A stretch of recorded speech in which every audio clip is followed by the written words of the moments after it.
राधा कृष्ण चरण कमलेभ्यो नमः। श्री राधा चरितामृतम भाव 84। सावधान प्रेम संक्रामक है। जय राधा राधा, जय राधा जय श्री राधा। जय कृष्णा कृष्णा, जय कृष्णा जय श्री कृष्णा। मुनीन्द्र वृंद वंदिते त्रैलोक शोक हारिणी। प्रसन्न वक्र पंकजे निकुंज भूविलासिनी। ब्रजेन्द्र भानुनंदिनी, ब्रजेन्द्र सोनु संगते। कदा करे सुषेहमां कृपा कटाक्ष भाजनम, कृपा कटाक्ष भाजनम। प्रेम एक संक्रामक रोग है जो किसी भी प्रेमी के साथ बैठ जाओ तो तुम्हें भी पकड़ लेगा। कुछ दिन संग करके देखो, चांद तारे फूल कलियां ये सभी बातें करने लग जाएंगी। हाँ जी, प्रेम संक्रामक है, छूत की बीमारी समझो। उद्धव कितना सोच कर आए थे कि क्या क्या सोच कर आए थे कि ज्ञान दूंगा, योग सिखाऊंगा, मूड मुड़ा लूंगा। पर क्या पता था कि गोपियां ही इस महाज्ञानी को मूड कर अपना चेला बना लेंगे। जी मैं फिर कहूं, सावधान प्रेम संक्रामक है। जैसे आप क्रोधी व्यक्ति के साथ रहें तो उसके परमाणु आपको भी पकड़ लेंगे और आपको क्रोधी बनते देर न लगे। ऐसे ही कामी व्यक्ति के संग में रहिएगा, आप धीरे धीरे वासना से भरते चले जाएंगे।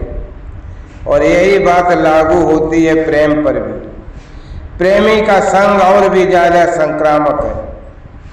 देखो ना, उद्धव अपने आंसू पहुंचने लगे थे, उन्हें रोमांच होने लगा था, उनके पैर डगमगाने लगे थे।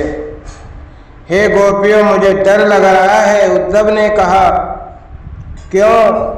एक दूसरे का मुंह देखने लगी थी गोपियां। क्यों उद्धव, मेरे भाव में परिवर्तन क्यों आ रहा है? मुझे ऐसा क्यों लग रहा है कि मेरा सारा ज्ञान बहता जा रहा है? श्री राधा रानी ने उद्धव की ओर देखा और सहज बोली, उद्धव, ज्ञान किसी वस्तु में परिवर्तन नहीं ला सकता। ज्ञान का काम ही है जो जैसा है उसे वैसा ही दिखा देना, लोहे को लोहा दिखाना, ये ज्ञान हुआ। सोने को सोना ही दिखाना, ये ज्ञान हुआ। जो जैसा है उसको वैसा ही दिखा देता है। पर प्रेम में ऐसा नहीं है। प्रेम में एक चमत्कार होता है और ये चमत्कार ज्ञान में नहीं है। प्रेम एक बहुत बड़ा परिवर्तन ला देती है, लोहे को सोना बना देती है, पत्थर को भगवान बना देती है। चंद्रमा बतलाने लग जाता है, तारे सब संगी साथी हो जाते हैं, हवा गुनगुनाने लगती है, फूल मुस्कुराने लगते हैं और संपूर्ण प्रकृति झूम उठती है। ये प्रेम।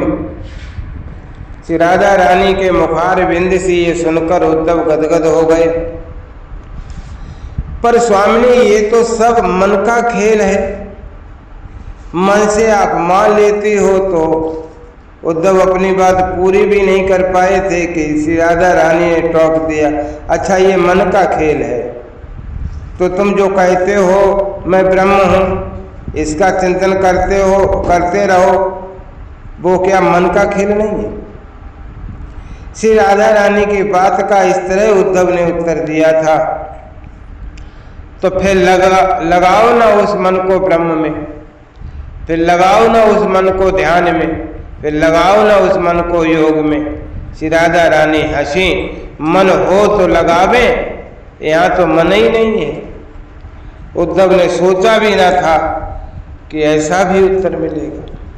फिर कुछ देर के लिए चुप हो गए उद्धव, मन ही मन सोचने लगे, ये जिस स्थिति की बात कर रही हैं वो तो अमना स्थिति है, उच्च स्थिति है। वेदांत यही कहता है जो ये कह रही हैं। जब शरीर ही मिथ्या है तो मन सत्य कैसे हो सकता है? मन भी तो मिथ्या ही है, सूक्ष्म शरीर भी तो मिथ्या ही है। फिर इस मन को ही सत्य मानकर चलना ये भी तो अज्ञानता ही है। विचित्र स्थिति है। इन श्री राधा रानी के उद्धव जी समझने की कोशिश करते हैं पर समझ नहीं पाते। इन्होंने अपने मन को ही कृष्ण बना दिया, इनका मन ही कृष्ण बन चुका है। पागलों की तरह हंसे उद्धव, मन ही कृष्णाकार बन गया। वो निराकार है, उसका कोई आकार तो है नहीं। बड़े दबे सुर में उद्धव बोले थे, क्या तेरा निराकार ब्रह्म साकार नहीं हो सकता? श्री राधा रानी ने पूछा। उद्धव बोले, वो निर्गुण निराकार ही है, तो फिर वो सर्वशक्तिमान नहीं है? श्री राधा रानी ने फिर पूछा था। उद्धव सकपका गए, कुछ सोचकर बोले ही नहीं, सर्वशक्तिमान तो है। हंसी श्री राधा रानी, जब सर्वशक्तिमान है तो निराकार से साकार क्यों नहीं हो सकता? उद्धव ये सुनकर चुप हो गए, निरुत्तर ही हो गए थे। आपको कितना वियोग है ना, अब कितना रोती रहती हैं ना। उद्धव ने अब सहानुभूति दिखाई श्री राधा रानी के प्रति। वियोग किसे नहीं है? क्या तुम्हें वियोग नहीं है? क्या इस जगत के समस्त जीवों को अपने सच्चे यार का वियोग नहीं? पर आश्चर्य होता है मुझे उद्धव, ऐसे वियोग होने के बाद भी हम रोते नहीं हैं, हम तड़पते नहीं हैं। कैसे भोजन हमारे गले से नीचे उतरता है, कैसे हम खर्राटे भरकर सो सकते हैं। उद्धव जो सच में इस बात को समझ लेता है कि हमारा सच्चा वियोग तो भगवान से है और कब के बिछुड़े हैं हम जन्मों जन्मों के, फिर भी कोई तड़प नहीं। श्री राधा रानी उद्धव को ही देखकर कह रही हैं, उद्धव जो इस वियोग को जान लेता है और तड़प शुरू हो जाती है, बस समझो मिलन संयोग का समय आ गया। हमारा वियोग सच में वियोग नहीं है, संयोग है। हम रोती हैं, बिलखती हैं, ये आनंद है, ये अश्रु बहाने का आनंद है। उद्धव, ललिता सखी आगे आई और उद्धव को छू दिया। बस उद्धव को रोमांच होने लगा, प्रेम की तरंगें उद्धव के देह में व्याप्त होने लगी और उन तरंगों ने मन, बुद्धि, चित्त और अहम को भी छू लिया। सिर चकराने लगा उद्धव का। आपने ठीक नहीं किया प्रभु, इन गोपियों का अपराध क्या था? ओह उद्धव विचार करते हैं कि मुझे क्या हो गया, मुझे मेरे कृष्ण अपराधी क्यों लग रहे हैं? ये गोपियां मुझे अपनी लगने लगी हैं। अंधेरा सा छाने लगा था उद्धव की आंखों के सामने और उनकी आत्मा तक पुकार उठी, जय राधा राधा,